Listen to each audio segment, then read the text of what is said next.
About 3 weeks ago I got my Luba. At the time I was a little disappointed that I couldn't find a decent garage for it.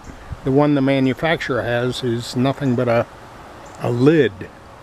Then I had an idea. Why not make one out of a 55-gallon plastic drum?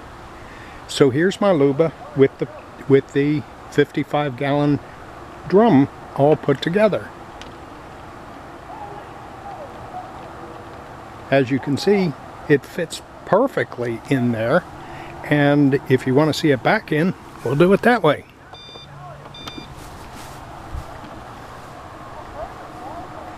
The drum only cost me 20 bucks, but I've seen them a number of different places, anywhere from 10 to 30. This one was just a little more convenient. You can get them on Craigslist, you can look in your local newspaper.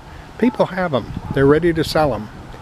So what we've got here is a 55-gallon plastic drum that I've modified specifically for the Luba. It's not a matter of just taking one, cutting it in half and throwing it down. I want to show you a couple of things on it first. As you can see, it covers not only the docking station but the Luba itself. If you look at it, what I did was, first of all, went to the center line right in the middle, and I added 2 3/4 inches all the way around to give it a little bit more height, and the dimensions work just great. I cut the plastic drum, and here's the other half of it over here.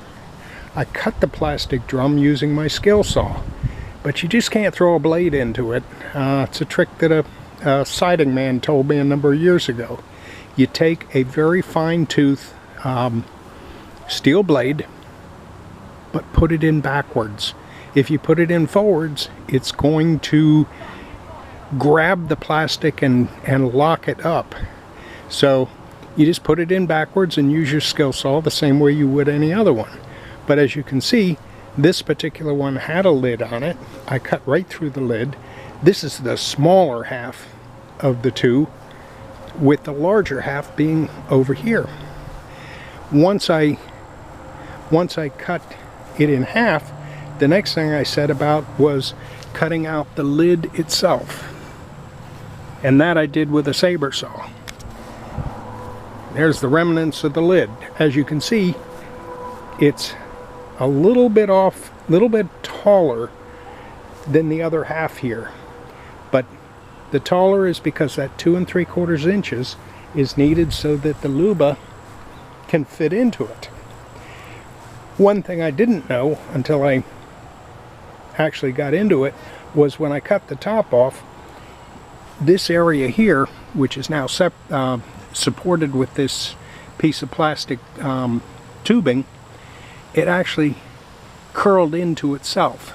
The back side was about 21 inches wide. The front half was 17 once it curled. So I said, just put a spreader bar in it. So I put the spreader bar into it. It fits right on top of where the Luba is. I cut a little ditch for that spreader bar to be below the ground, and it works perfectly. 55-gallon plastic drums work fine. I tried originally to see if I could put it under the deck, but as soon as I started getting the Luba under the deck, it started losing signal. My RTK station is on the roof, so it has good coverage. But when the Luba goes into the house, perfect signal, not a problem at all. I hope this helps you, because I looked around and I didn't see too many really practical ways of creating a garage for the Luba. This one works fine.